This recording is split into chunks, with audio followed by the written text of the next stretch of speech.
Oi, pessoal, tudo bem com vocês? Bom, meu nome é Rafaele Monteiro, eu sou médica veterinária da Fundação Mamíferos Aquáticos e hoje eu vou estar falando para vocês sobre reabilitação de animais marinhos. Bom, antes de falar sobre a reabilitação, é sempre importante a gente comentar sobre o momento do encalhe, né? No encalhe, a gente necessita extrair o máximo de informação que a gente pode sobre o momento do encalhe, sobre a condição do animal, né, nesse momento, para que a gente possa repassar todas essas informações da melhor forma possível para a equipe técnica que vai fazer o resgate e que vai dar início à reabilitação desses animais, né? Então é importante inicialmente que a gente saiba diferenciar o animal vivo do animal morto, né? Muitas vezes esses animais eles chegam muito apáticos, às vezes não responsivos, então a gente pode confundir, né, esse animal achando que o animal já está em óbito e ele ainda pode estar vivo, né?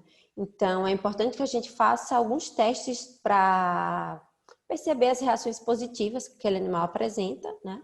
Como reação palpebral, né? Pinçar a ponta das nadadeiras dos animais para ver se tem alguma reação e também a reação cloacal, né? Então, esses são os três principais pontos que vão indicar para a gente se aquele animal é um animal vivo ou se é um animal já em óbito.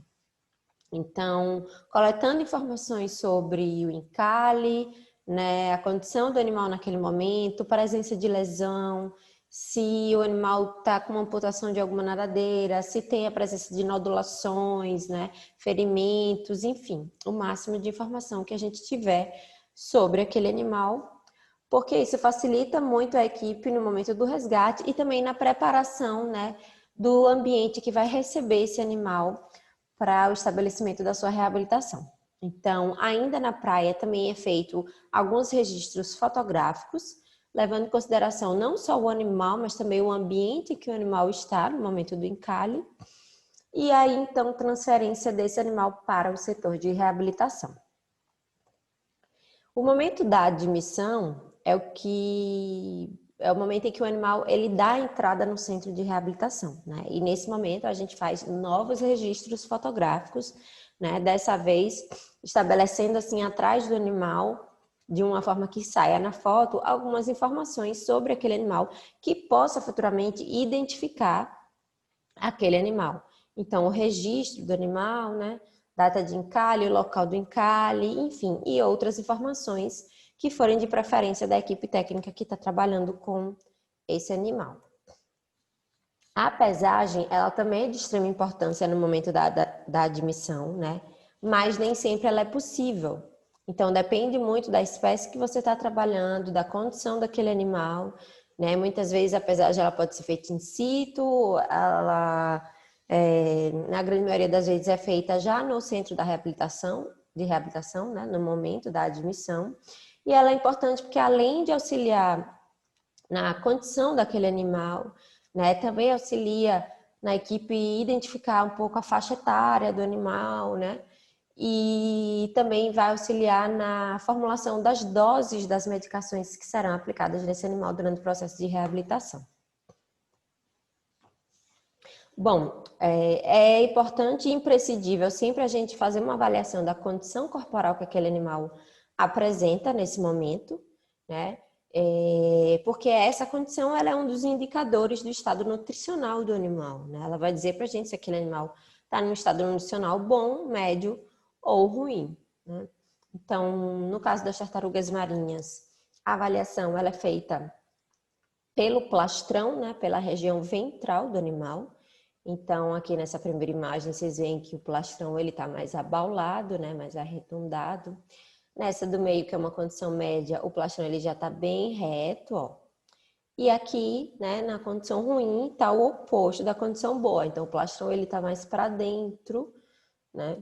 E, inclusive, a gente observa, assim como nessa foto, né, a presença de sulcos, né, aqui. E muitas vezes pode ter a exposição óssea aqui da região pélvica no plastrão, né? Essa é uma condição que dificilmente a gente consegue reverter em quadros Dessa forma, geralmente esses animais vêm a óbito. Com relação às aves, a gente utiliza a musculatura peitoral, né, para fazer a classificação da condição corporal do animal. Lembrar que são animais que possuem penas, né? As penas recobrem o corpo, recobrem a musculatura, então só observando visualmente você não vai conseguir identificar a condição do animal. E o ideal é que a gente palpe essa musculatura, né? E a quilha, né? Que é o externo, que a gente costuma chamar de quilha, que é esse osso que fica aqui entre as duas musculaturas peitorais. Então, o animal caquético, vocês veem que a musculatura está bem atrofiada, né?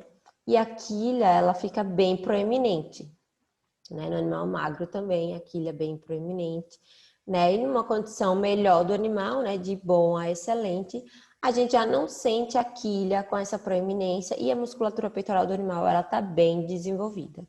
Então, essa imagem aqui de baixo, vocês conseguem observar a quilha aqui, ó, bem proeminente, inclusive com a presença de lesões, né?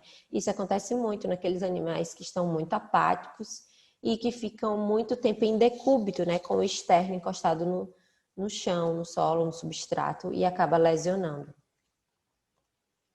Com relação aos mamíferos, né? O que a gente observa é que o animal saudável que tem nessa foto aqui da esquerda, eles são animais bem robustos, né? Mais arredondados aqui. E animais com uma condição corporal ruim, né? Aqueles animais magros, caquéticos, a gente observa a presença de sulcos aqui na região lateral, né? Do dorso do animal. Então, essa imagem aqui mostra pra gente que esse animal está numa condição corporal ruim, né? E bem magro. Com relação ao nível de consciência, a gente classifica os animais em alerta, apático, ativo e não responsivo, né? O animal alerta é como esse animal dessa foto aqui. É um animal que está fraco, que pode estar em decúbito, porém os olhos estão abertos, ele está com a cabeça levantada, né? Um animal que está atento e alerta aos estímulos que são realizados ao redor dele. Então, movimentação da equipe, né, barulhos que a equipe pode fazer durante o manejo. Então, o animal ele está atento e alerta a fatores externos. O animal ativo é aquele animal que já está em estação, que consegue manter a cabeça elevada, né, que tenta voar ou movimenta muito as nadadeiras, né, muitas vezes tenta bicar, ou no caso das tartarugas pode tentar morder. Então, é um animal que apresenta atividade, né? O animal apático já é um animal bem debilitado, né? Que tem uma maior dificuldade respiratória, que já não tem condição de manter a cabeça elevada, né? Fica com a cabeça rente ao solo, mostra um cansaço bem significativo. E aqueles animais não responsivos são aqueles animais que não respondem a nenhum estímulo, né? Animais realmente muito, muito apáticos, extremamente apáticos, que não respondem aos estímulos realizados pelo veterinário ou pela equipe. Com relação à condição respiratória, geralmente esses animais eles chegam dispneicos, né? E como a maioria deles interage também com a rede de pesca e acabam se afogando, muitos chegam com afecções respiratórias, né? Nem sempre tem a presença de secreção, né, nasal. No caso das tartarugas marinhas, inclusive, isso é bem raro, né, a presença de secreção, mas ela pode sim acontecer, que é o caso desse animal aqui, né?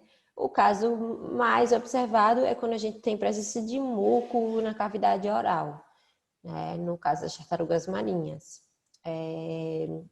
A gente visualiza, né, a respiração, o movimento respiratório. Então, a tartaruga marinha, ela levanta a cabeça, abre a boca, né, puxa o ar. Então, é um movimento muito característico que elas realizam e a gente avalia a condição respiratória desse animal dessa forma, né? Já no caso das aves, a gente vai auscultar o animal, né, para observar a frequência respiratória, fazer contagem de frequência respiratória. E aqueles animais que apresentam alguma dificuldade na respiração, eles se apresentam dessa forma, com o bico entreaberto, asas arqueadas, né, como uma forma de expander mais a musculatura e facilitar a respiração.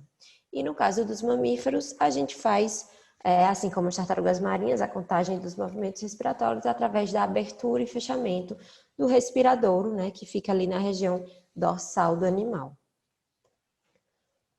Bom, para as aves, é de extrema importância a gente aferir a temperatura, né? Esses animais, eles entram na reabilitação muito hipotérmicos, e a hipotermia, ela pode ser inclusive um dos fatores que levam o animal a óbito. Então é importante a gente estar sempre avaliando a temperatura nesses animais, né? A gente lembrar que esses animais, eles possuem uma temperatura normalmente já mais elevada, né? Entre 40 e 42 graus Celsius. Então, diariamente essa temperatura deve ser aferida, né? E depende muito da condição do animal. Obviamente, se aquele animal já consegue manter a temperatura mais estável, a gente vai aumentando o espaçamento entre as aferições da temperatura. Bom, na avaliação física, né, da mesma forma que essa avaliação ela é feita nos outros animais, com os animais marinhos não é diferente. Então, a gente avalia a presença de lesões, coloração da mucosa, nível de hidratação do animal, né, presença de ectoparasitas, fraturas, amputações, ou seja, tudo que o animal nos mostrar externamente. E ela deve ser feita de uma forma muito minuciosa, né? Principalmente nas aves que possuem penas, como eu falei, que recobrem o corpo, muitas vezes disfarçam algumas lesões, então é importante a palpação, né? Das asas, das patas, para ver se não tem nenhuma fratura, né? Que não seja exposta. Presença de calos ósseos, edemas, enfim. Então é importante que a gente afaste as penas, avalie internamente, né? E mamíferos e tartarugas também, a gente vai fazer toda aquela observação minuciosa, né? Desde a boca, desde a cavidade oral até a cloaca, da melhor forma possível, né? De uma forma que também não estresse muito o animal. Avaliar também a condição das penas, né? No caso das aves, as penas, elas querem dizer muito sobre a condição do animal, né? Principalmente com relação à condição nutricional daquele animal, né? Geralmente as aves, elas encalham quando elas estão realizando sua migração, né? Durante as rotas migratórias, então as penas elas podem estar bem desgastadas, né? O que muitas vezes é normal devido ao tempo que esses animais ficam na migração, né? E todos os fatores externos que interferem nisso. Então, é importante que tudo seja avaliado e anotado, né? Devidamente. Então, presença de penas quebradiças ou falhas, né? Presença de canhões sem penas ou manchas de óleo, resíduo oleoso, né? Nas penas dos animais. Então, tudo isso deve ser observado de forma bem minuciosa. A presença de epibiontes ou ectoparasitas, geralmente quando esses animais estão muito infestados, isso evidencia o tempo em que a saúde desse animal estava prejudicada. Então, aqueles animais que estão boiando na superfície da água há muito tempo, né, sem realizar suas atividades normais, como natação, afundar, se alimentar, fugir de predadores, caçar, entre outras, esses animais costumam ficar, né, com algas pelo corpo, no caso das tartarugas marinhas principalmente, ou presença de cracas, de lepas, enfim, microcrustáceos que são, né, os epibiontes e os ectoparasitas. No caso das aves, a gente vê a presença de piolhos, né, e inclusive dos ovos dos ectoparasitas presentes nas penas. Então, é super importante que a gente faça essa avaliação, porque a gente pode, inclusive, através disso, definir se aquele animal já está nessa condição, desse animal é uma condição crônica ou aguda, né? A presença de lesões, ela também quer dizer muito sobre o encalhe do animal, né? Porque aqueles ferimentos que são mais recentes, que a ferida ainda é aberta, a presença de sangramento, tecido ainda com uma coloração avermelhada, elas podem indicar que aquele animal ele encalhou por conta daquela lesão, né?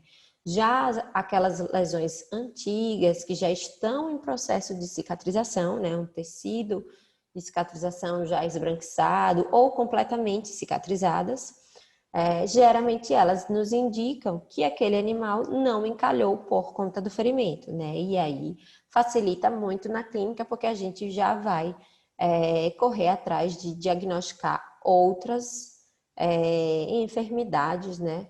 Outros processos patológicos que podem estar envolvidos no encalhe desse animal.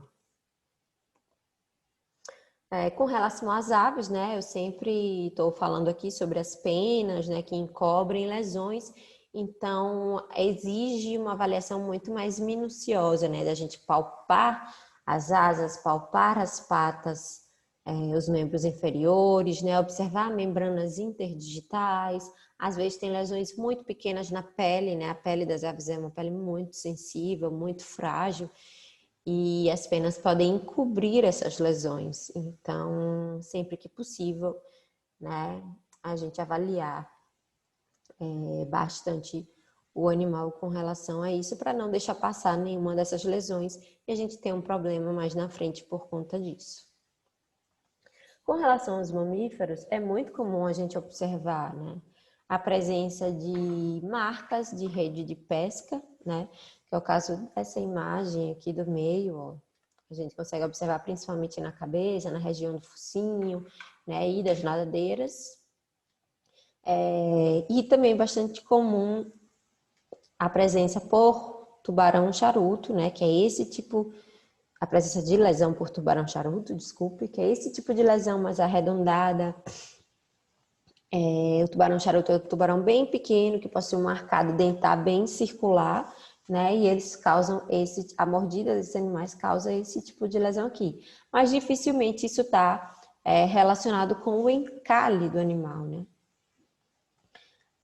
Mas são lesões bastante observadas no encalhe dos mamíferos.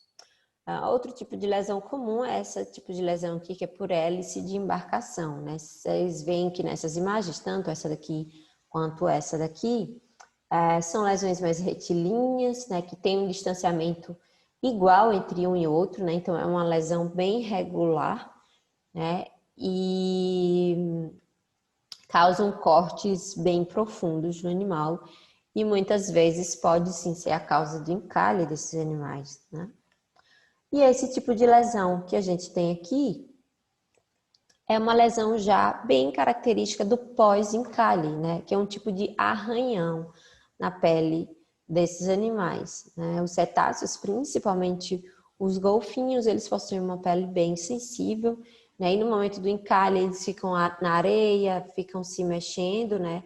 Tentando retornar para a água, se debatendo, e isso acaba causando esse tipo de lesão, tanto no focinho quanto nas nadeiras peitorais, principalmente. Avaliar sempre a presença de fratura, né, que nem sempre a gente consegue avaliar só pela avaliação clínica, né, pela avaliação física. Muitas vezes é necessário o exame radiológico, né, para a gente estar fechando o diagnóstico em relação a isso. Mas quando essa lesão ela é muito evidente, né, facilmente ela consegue ser identificada. Então, lesões com exposição óssea, amputações de nadadeiras, né, muitas lesões no crânio das tartarugas são bem comuns também, né, e com relação às aves, o que a gente vê bastante são fraturas já antigas em processo de cicatrização na região das asas, e quando a fratura ela é nos membros posteriores, elas costumam ser mais fraturas expostas. Fibropapilomatose é uma doença que acomete as tartarugas marinhas, né? Uma doença viral que deve sempre ser registrada, ainda no momento do encalhe, né? Quando você encontra o animal na praia, porque por ser uma doença transmissível, né? Facilmente transmissível, o manejo dessa doença ele deve ser bem restrito. Então, os recintos, as caixas de transporte, os instrumentos, materiais utilizados nos animais que apresentam essa doença, eles são específicos para isso. Então, eles não se misturam com os materiais dos outros animais que não possuem essa doença, para estar evitando contaminação. Então, é sempre importante que no momento do encalhe, né, o monitor ou o técnico que registrou esse encalhe, ele já passa essa informação de que o animal apresenta ou não a fibropapilomatose, porque a equipe que for resgatar esse animal já vai preparada para isso. A contaminação por óleo ela também deve ser sempre registrada, né? Então, o que a gente faz é informar a quantidade de óleo presente no corpo do animal e a gente utiliza a porcentagem, né? De 0 a 100% do corpo atingido pelo óleo. A gente identifica a localização no corpo do animal que foi atingido e também a gente coleta parte desse óleo para enviar aos órgãos ambientais para serem feitas as identificações necessárias desse óleo posteriormente. O óleo ele pode estar apenas externamente no animal, né, como também internamente, principalmente na região dos olhos, narinas e cavidade oral.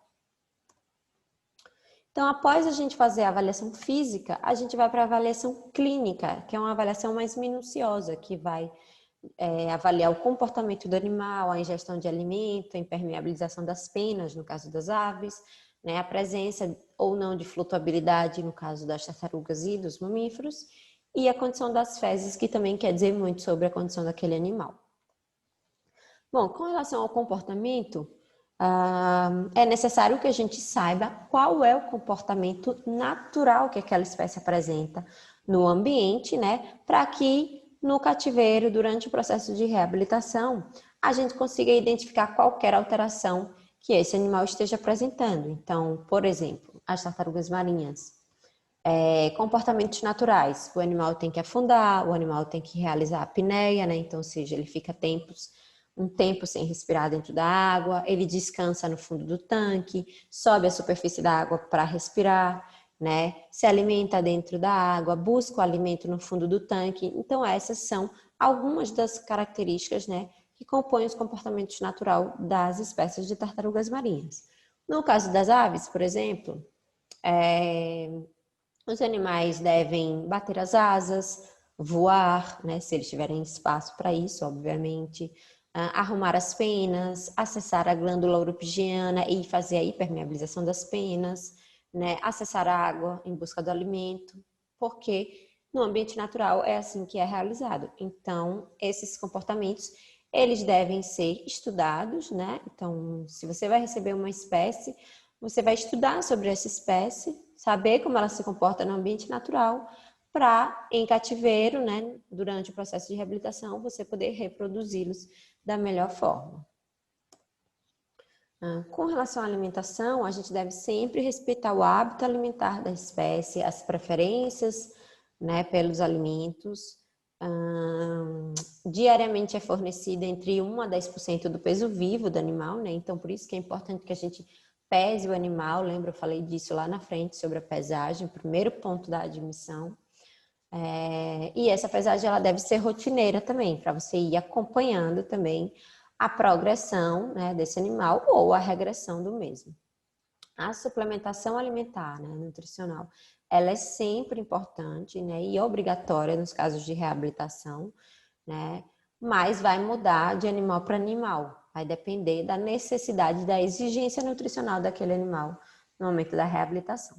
E um outro ponto importante na alimentação é a presença do enriquecimento alimentar, né? Ele promove estímulos ao animal, auxilia numa maior movimentação e atividade, né? E permite que o animal realize comportamentos que são naturais no ambiente natural.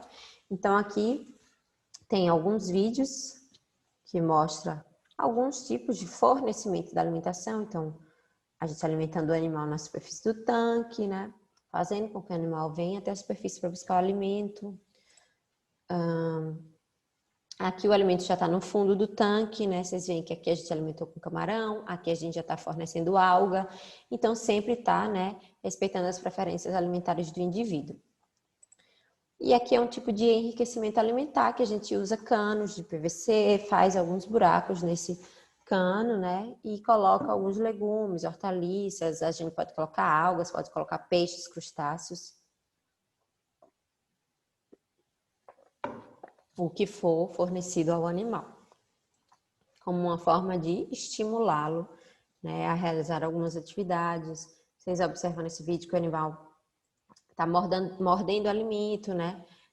Tentando arrancar os pedaços, então ele utiliza a nadadeira para afastar o alimento. E Isso auxilia bastante durante o processo de reabilitação, porque melhora o bem-estar e reduz o estresse. Na ingestão do alimento, né, a gente pode utilizar a sonda, né? A gente pode forçar o alimento na cavidade oral do animal, né, no início já do esôfago, ou o animal pode se alimentar voluntariamente. Isso vai depender da condição clínica do animal, né? Animais que estão apáticos, que ficam em decúbito, por exemplo, que não ainda estão fracos, hipotérmicos, esses animais eles não se alimentam de forma voluntária. Então a gente precisa passar a sonda, né, até que o animal esteja mais estável, esteja mais forte para realizar suas atividades normais.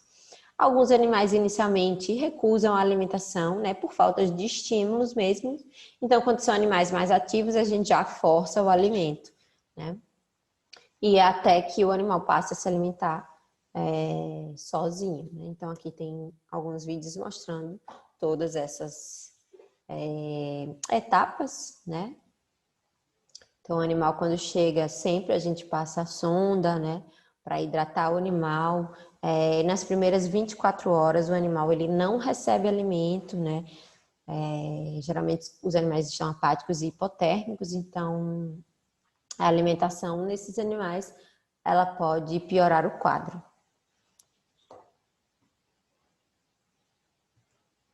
Aqui a gente já tem uma alimentação forçada, né, em que eu encaixo o alimento na cavidade oral e o animal ele deglute sozinho, né?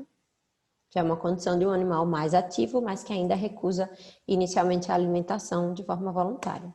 E nesse terceiro vídeo, já tem um animal que se alimenta de forma voluntária. Então, a gente dá o peixe, né, e o animal ingere, encaixa o peixe na boca da forma correta e deglute o peixe sozinho, sem precisar de auxílio da equipe.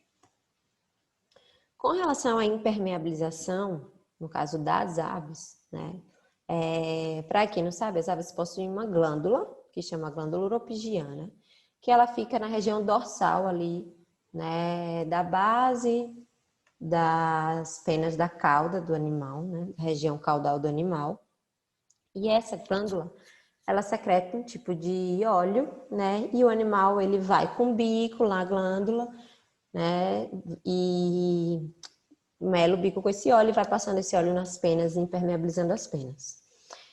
As aves marinhas, elas se alimentam de animais marinhos, né, de pescados, então elas precisam mergulhar para se alimentar. Além do que, muitas vezes elas descansam na água, né, durante o processo de migração. Então, são animais que, se não tiverem impermeabilização 100%, né, dentro da normalidade, essas penas elas ficam molhadas, então encharcam o animal fica mais pesado e elas não têm condição de voar, de realizar os voos. Então, um animal sem impermeabilização, né, ele não retorna para a natureza, porque caso ele vá para a natureza sem apresentar impermeabilização das penas, ele não vai conseguir voar e vai ser presa fácil para outros animais.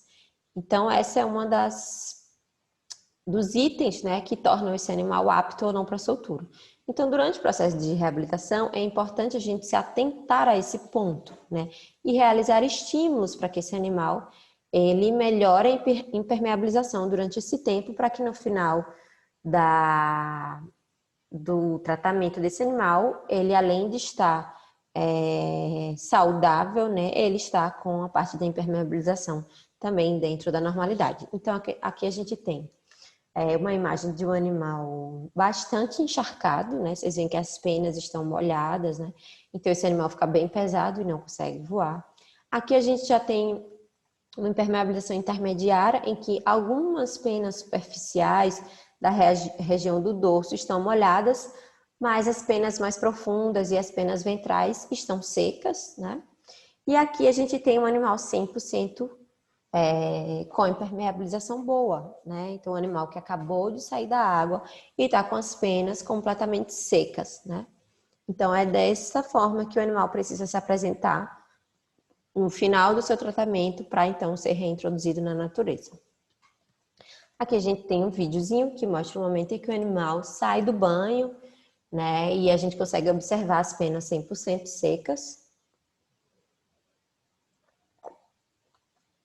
Ó, observem a presença das gotículas de água, né? Elas escorrem pelas penas, mas elas não deixam as penas molhadas. Um outro ponto importante, e que também é um dos itens que tornam os animais aptos ou não para a soltura, é a presença da flutuabilidade, né? Essa flutuabilidade ela pode ser positiva ou negativa, né? Ou seja, o animal ele pode estar boiando na superfície sem conseguir afundar, ou ele pode pesar e ir para o fundo do tanque e não conseguir subir para respirar, né? Lembrar sempre que os animais marinhos, no caso das aves, das tartarugas e dos mamíferos marinhos, eles têm respiração pulmonar, né? Então eles respiram fora da água, realizam a apneia, mas respiram fora da água. Então é importante que eles tenham uma condição, né, de subir à superfície da água para respirar normalmente. E quando os animais não apresentam essa condição, eles podem se afogar, né, e terem afecções respiratórias graves, inclusive que pode levar o animal a óbito. Geralmente, nesses casos de flutuabilidade positiva, que é mais comum nas tartarugas marinhas, elas estão relacionadas mais a afecções respiratórias, né? Afecções neurológicas, presença de gás na cavidade celomática ou também a presença de gás no trato gastrointestinal. E ela pode ser bilateral, né? Ou seja, o animal ele fica equilibrado, né, na superfície, e a região central aqui do dorso fica exposta para fora da água. Ou ela pode ser lateral, né? Tanto do lado direito quanto do lado esquerdo. Então o animal pode ficar tanto para um lado, né, quanto para o outro. Isso dificulta ainda mais as atividades do animal.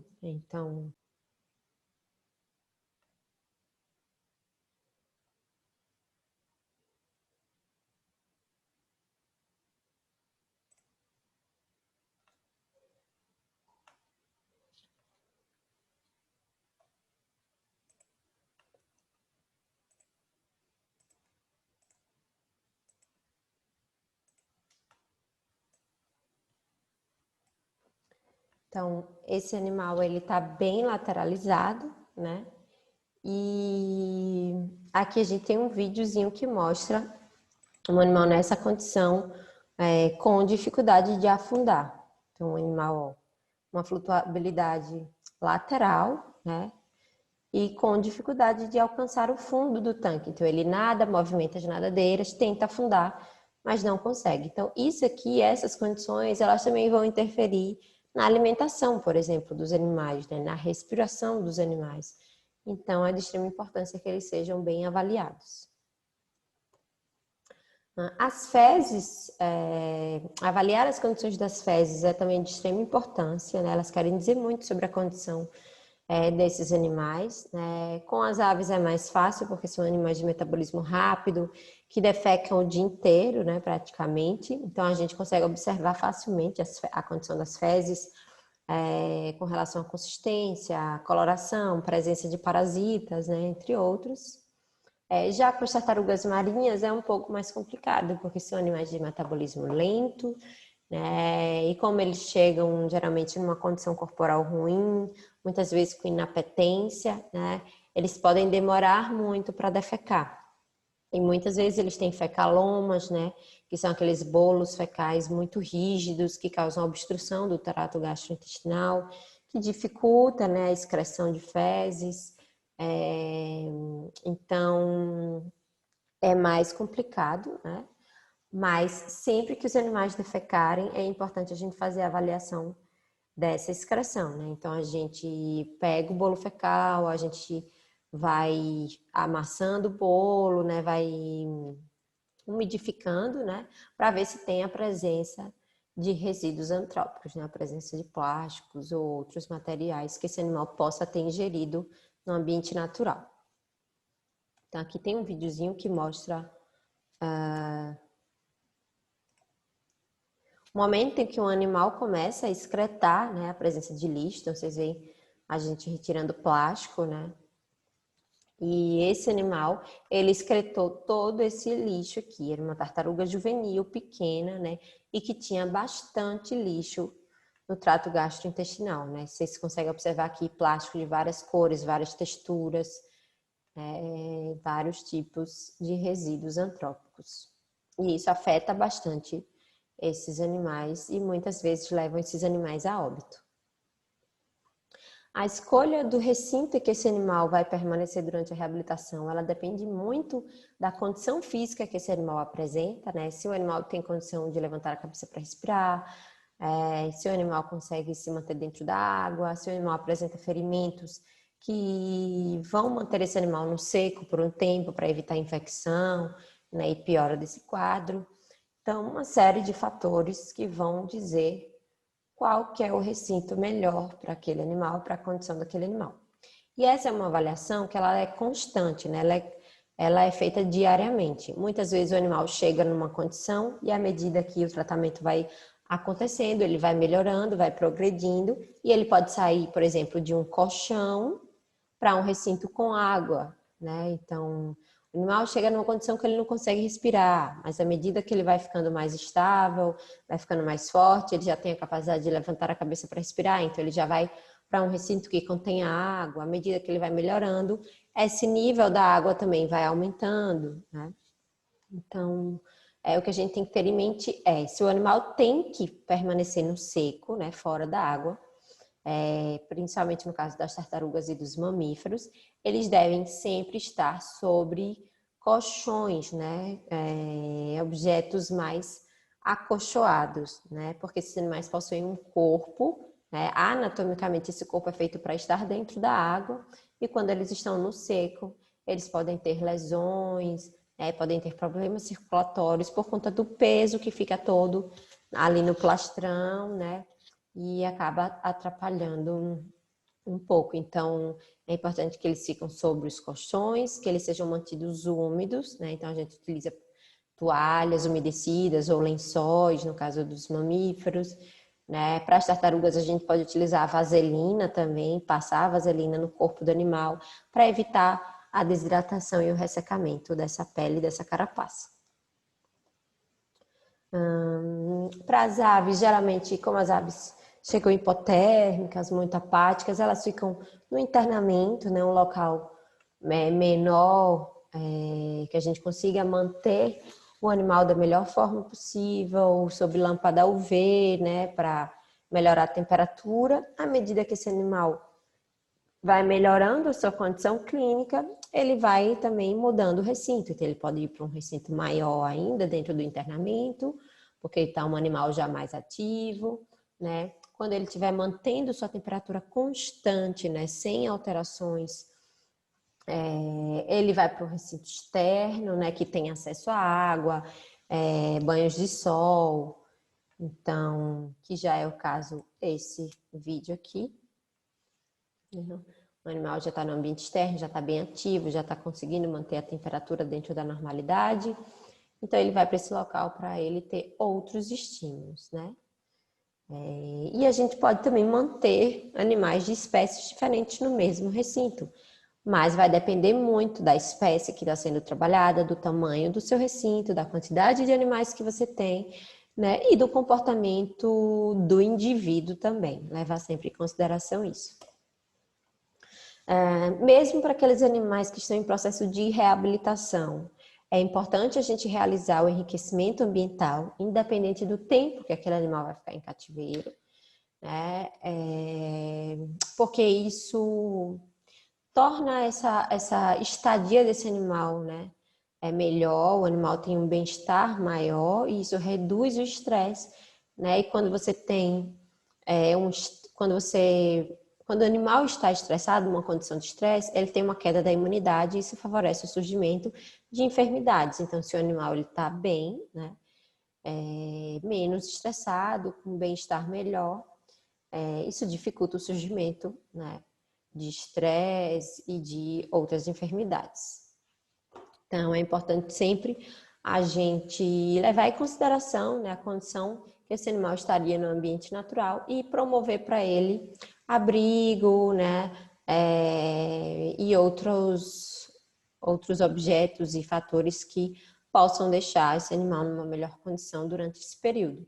mas a gente tem que sempre levar em consideração que todos os objetos utilizados para o enriquecimento ambiental, né, eles devem promover proteção para o animal, né, e devem evitar possíveis lesões. Então, isso vai depender muito do tamanho do seu recinto, né, e de como você vai apresentar esses objetos para o animal, porque isso pode provocar lesões no momento do voo, né? O animal pode machucar uma asa, uma pata, o bico, o animal pode se bater em alguma coisa.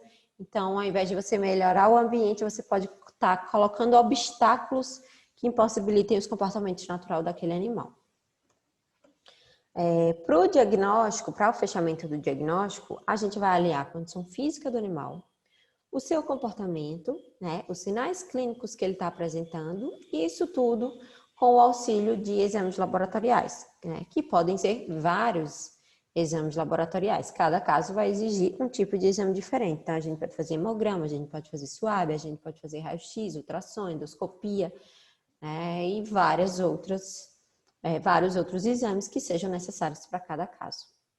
Após promover a estabilização do animal, né, que é aquele momento inicial que a gente está mais preocupado com a respiração, com a temperatura, com a hidratação do animal, né, é o momento que a gente tem para ir fechando o diagnóstico também, né, o tempo que vai sair o resultado dos exames, e que a gente consegue fazer uma avaliação melhor do animal. Nem sempre esse diagnóstico ele é fechado, né, caso ele não seja fechado, o estabelecimento do protocolo terapêutico ele vai depender de todos esses fatores que eu citei anteriormente, né? E principalmente dos sinais clínicos que aquele animal está apresentando. Então, coleta de amostras biológicas, né? Que está relacionada àqueles exames laboratoriais que eu falei. A gente pode fazer coleta por suave, né? Por suave de secreção, de mucosa, de lesão. Enfim, tem uma série de opções. Aqui está fazendo suave, né? Do respirador do animal, do orifício. Respiração do mamífero, né? Sempre fazer isso no momento em que o animal abre o orifício para respiração, né? Nunca forçar o suave no orifício. A coleta de sangue, né? Aqui eu coloquei as principais vias utilizadas, mas vai depender muito do tamanho do animal, da espécie que está sendo trabalhada e da preferência de via do veterinário também. Então, para as tartarugas marinhas, a principal via é essa que fica na região aqui cervical, né, que a gente chama de via hospital. Ela tem uma veia tanto do lado quanto do outro. Exige um pouco de prática, porque você não consegue visualizar a veia, né? Para as aves, a gente tem a via jugular, né, que fica na região do pescoço. A gente tem a metatársica, que é essa aqui, que fica na pata, né, nos membros posteriores das aves. E além disso, a gente tem também a via ulnar, né, o braquial, que fica ali na região das asas das aves. Também é uma outra opção.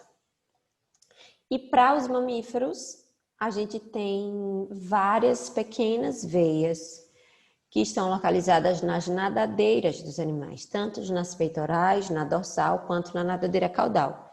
Inclusive, na nadadeira caudal, a gente pode ter a opção da parte ventral, né, como está aqui nesse vídeo, na região de baixo, ou na parte dorsal. Então, as veias, elas se comportam como pequenos sulcos, né, presentes na pele do animal, você observando cuidadosamente, né, você consegue observar esses sulcos e você consegue fazer tanto a coleta de sangue quanto a aplicação de hidratação ou medicamentos por via endovenosa.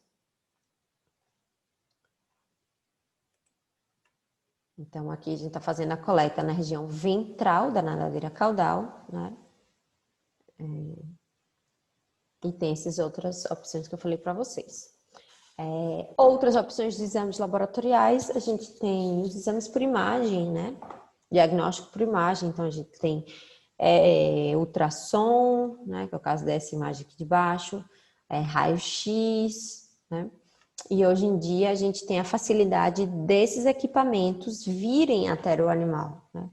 Então, os profissionais que trabalham com raio-x, que trabalham com ultrassom ou com endoscopia, eles trazem toda a aparelhagem para realizar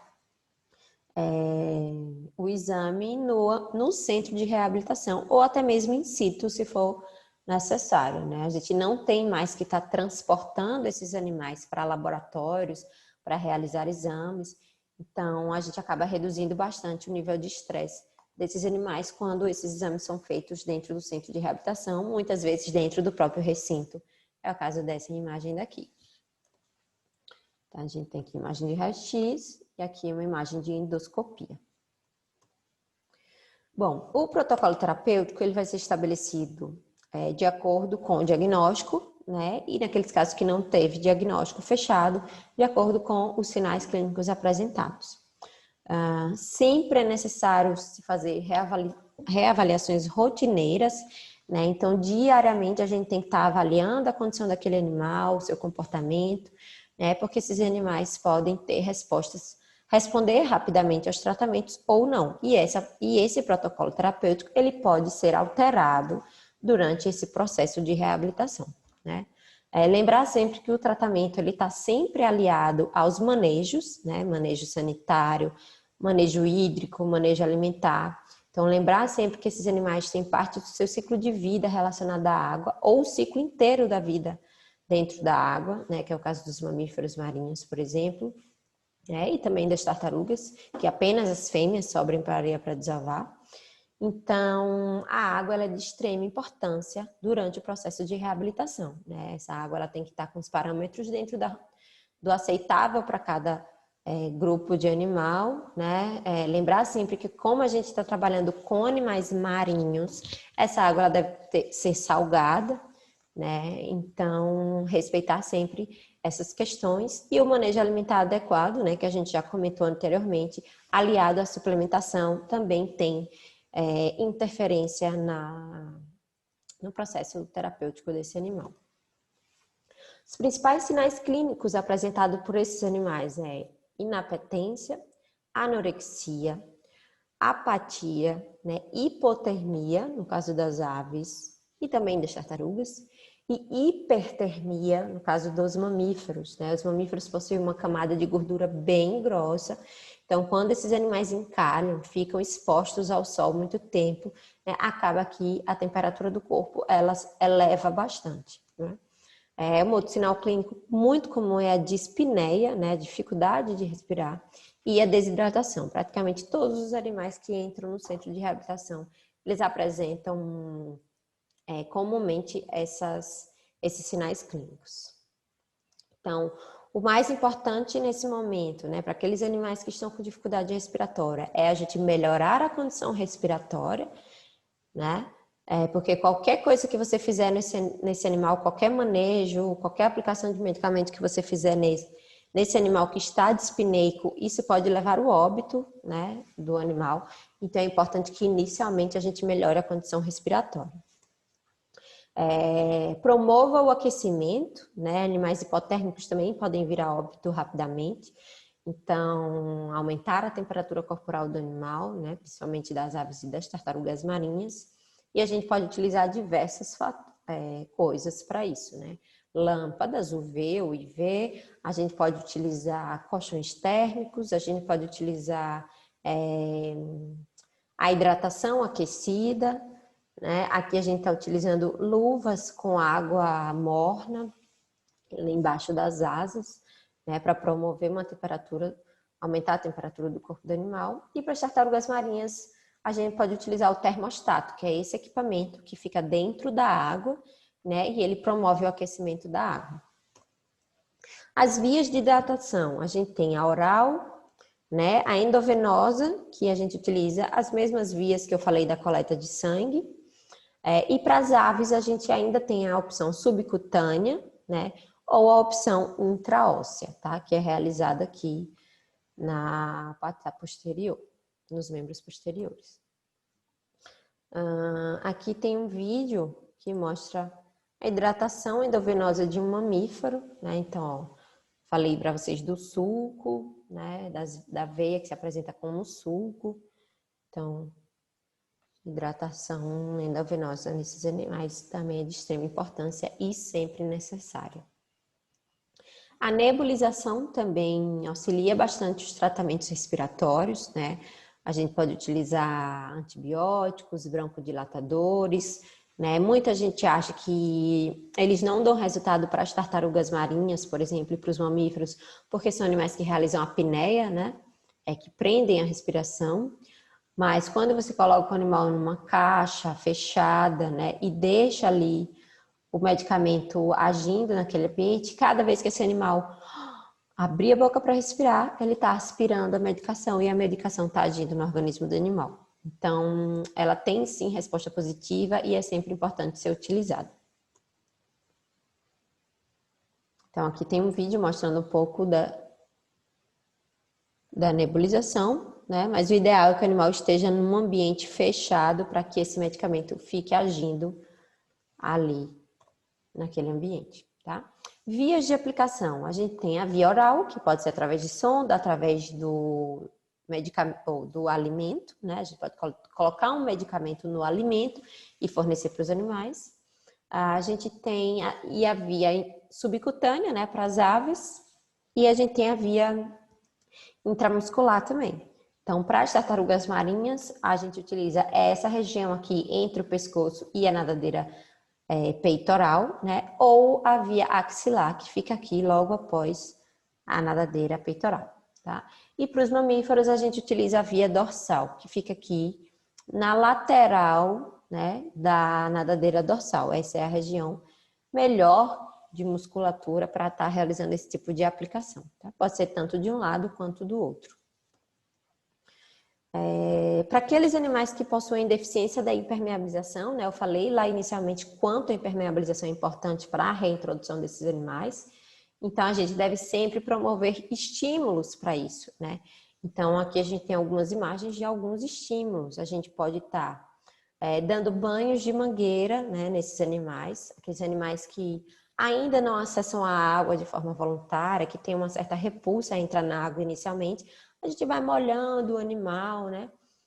De pouquinho em pouquinho, até que o animal vá se acostumando com a água. Uma outra opção é a gente colocar colchonetes, né? Coisas que flutuam, que dão a opção do animal não estar em contato direto com a água, mas ele tem acesso à água. Então, ele pode ir molhar um pouquinho o corpo, molhar a cabeça, né? Então, ele está ali sendo estimulado a interagir com a água. E um outro tipo de estímulo são para aqueles animais que se alimentam voluntariamente, né? A gente jogar o alimento dentro da água. Então, vocês veem que o animal pega o alimento, mas logo em seguida ele quer sair da água, né? Mas já é um estímulo, né? Inicialmente, ele nem entraria na água se esse alimento não fosse jogado lá.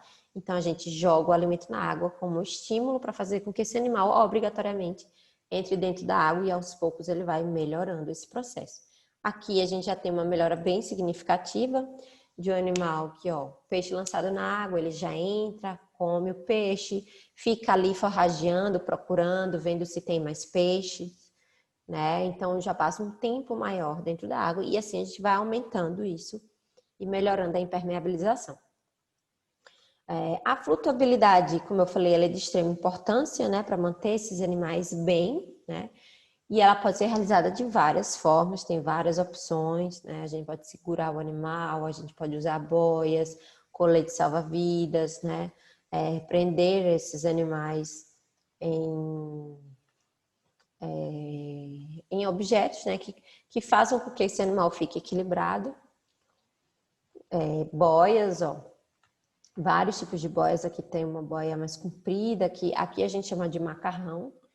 A gente fez um animal bem pesado, mais de 100 quilos, então a gente fez uma estrutura de PVC para manter esse animal dentro da água, né? Mas de uma forma que ele não afundasse, que ele conseguisse respirar.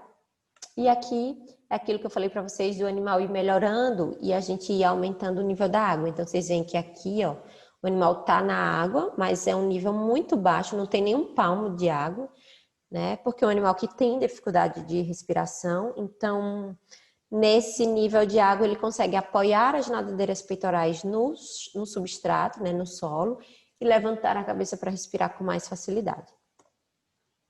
E aí, quando que um animal, né, tá apto para reintrodução à natureza, né? Passou por todos esses itens que a gente comentou anteriormente, né? E aí, quando ele estiver apresentando comportamentos naturais, ele estiver se alimentando de forma voluntária, com a flutuabilidade e a impermeabilização das penas dentro da normalidade, né? As fraturas completamente calcificadas e também quando o resultado dos exames hematológicos estiverem dentro dos parâmetros normais para aquela espécie. Então, esses são, né, os itens que a gente leva em consideração para os animais estarem aptos à soltura, né? E aí a gente vem para o momento mais esperado da reabilitação, que é o momento da soltura dos animais na natureza e do retorno desses animais para o ambiente natural. Então, é o momento mais esperado tanto para a equipe que trabalhou com os animais, quanto e principalmente pelos animais, né? Mas antes desse momento, a gente tem que fazer biometria desses animais, né? A biometria, ela auxilia em vários aspectos, na identificação da espécie, de faixa etária. Então, tem vários dados biométricos, né, diferentes para cada grupo. Então, as tartarugas têm um tipo de dados biométricos, as aves outros e os mamíferos outros, né? Então, são muitos dados, eu não vou falar aqui um por um para vocês, né? Mas a gente tem, para as tartarugas marinhas, principalmente, comprimento e largura da carapaça, para as aves e para os mamíferos, comprimento total do corpo, envergadura, comprimento do crânio, do bico, enfim, uma série de dados que são extremamente importantes, né, e necessários antes do momento da soltura. Uma outra coisa que deve ser feita antes do momento da soltura é a marcação dos animais, né? Todos os animais que dão entrada no centro de reabilitação, né? Quando estão aptos à soltura, eles são marcados, tá? A marcação, ela ajuda a determinar a abundância da espécie, distribuição de classe, faixa etária, fase de desenvolvimento, auxilia nas taxas de crescimento e sobrevivência daquela espécie, né? Auxilia na identificação dos hábitos alimentares, residência, sazonalidade e principalmente rotas migratórias. Então, um animal que foi reabilitado e solto em um estado pode ser encontrado em outro estado, pode ser encontrado em outro país, em outro continente, né? Porque lembrem-se que são animais que realizam grandes migrações. Então, é super importante, porque isso identifica aquele animal, né? Então, todos esses dados são repassados para um registro, né, dos órgãos ambientais que fica ali com os dados de cada animal. Então, para as aves, elas recebem anilhas nas patas, né, nos membros posteriores. As tartarugas marinhas também recebem um tipo de anilha que é colocado nas duas nadadeiras peitorais, tá? Nessa região aqui, ventral, que vai ficar junto ao corpo do animal. E para os mamíferos a gente pode utilizar a microchipagem, né, que é essa imagem daqui que está sendo realizada no peixe-boi, ou também esse tipo de lacre que fica aqui na parte da nadadeira dorsal. O momento da soltura, ele pode ser muito diferente para cada indivíduo, né? O indivíduo ele pode retornar rapidamente para a natureza, ele pode permanecer algumas horas ali no ambiente, né, tentando se adaptar àquele ambiente para então perceber que ele está livre, que ele pode retornar à natureza. Então, cada animal vai se apresentar de forma diferente. Aqui tem 2 vídeos que mostram o momento da soltura, né, mas nem sempre funciona dessa forma rápida. Às vezes o animal fica horas na praia até se acostumar e voar, né? Muitas vezes o animal nem voa no mesmo dia, às vezes a gente tem que retornar para o centro de reabilitação e uma outra oportunidade levar o animal novamente para a praia. Então, cada caso é um caso e a gente tem que entender e dar tempo para aquele animal. Aqui um outro vídeo que mostra o momento da soltura. Esses 2 vídeos que eu mostrei para vocês foram muito rápidos, a soltura, mas como eu falei, nem sempre acontece nesse tempo, né?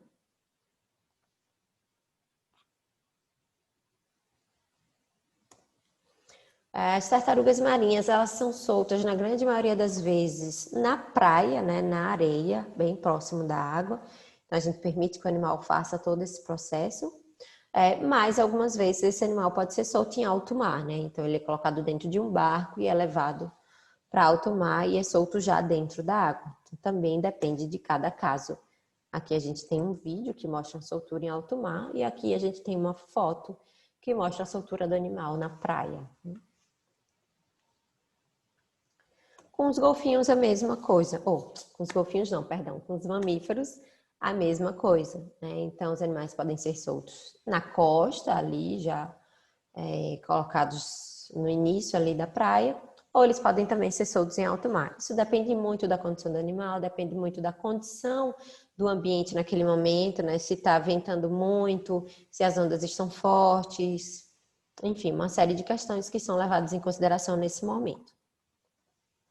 Então era isso. Eu queria agradecer vocês por estarem com a gente nesse momento, né? Estarem acompanhando a palestra. Esperamos que vocês tenham gostado, né?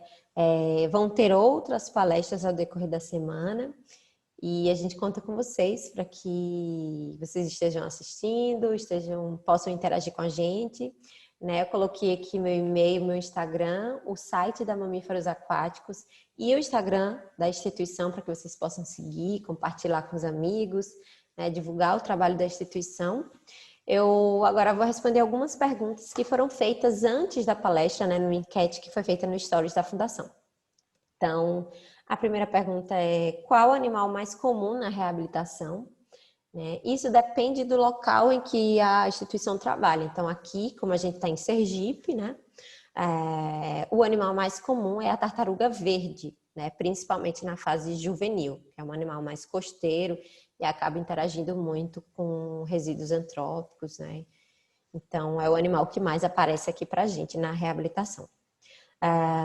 Se a gente aceita voluntários, sim, a Fundação tem, né, estágio curricular obrigatório, tem o remunerado e tem também o voluntariado. Nesse momento de pandemia, infelizmente, a gente não está recebendo ninguém, né? Mas muito em breve vai estar disponível para vocês essas opções. Então, é só vocês entrarem em contato com a Fundação para conseguir o estágio, tá? O que causa o encalhe dos animais marinhos?